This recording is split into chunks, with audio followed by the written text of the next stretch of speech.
Ousted Venezuelan leader Nicolás Maduro faces a judge in an American court. Maduro and his wife pleaded not guilty this afternoon to weapons and drug charges in New York City.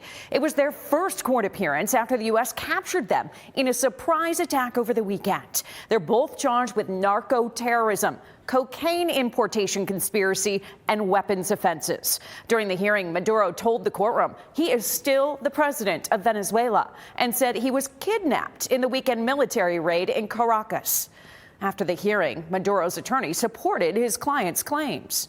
And just in terms of his capture, because you guys did raise the concern regarding what he called a kidnapping. I think what President Maduro said in court speaks for itself. Maduro is in custody at the Metropolitan Detention Center in New York City. His next court hearing will be March 17th.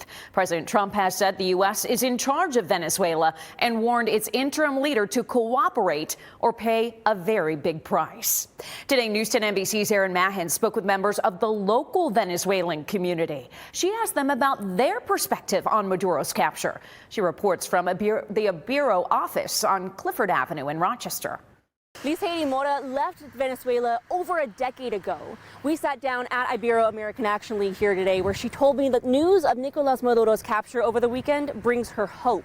Hope of one day returning home to visit her family, and that maybe her family will one day experience the same freedom down there that she's found up here. Mora says she and her family usually call each other at night, but this time she was shocked at what she heard on the phone. Me sonó el teléfono, para ser exacta, a la 1:05 de la madrugada, era mi padrino.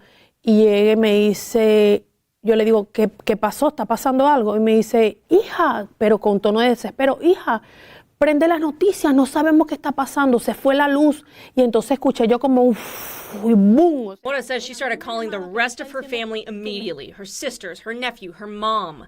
When the news of Maduro's capture was confirmed, she wanted to celebrate at first. Bueno, aquí en la ciudad, pues todos están igual, con mucho temor.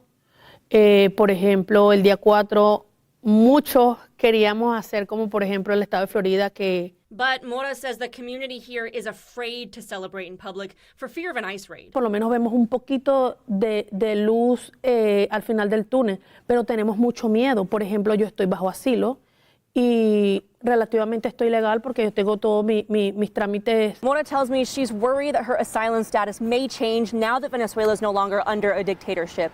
She says others in the Venezuelan community here in Rochester also share those fears, especially those currently going through the legal process.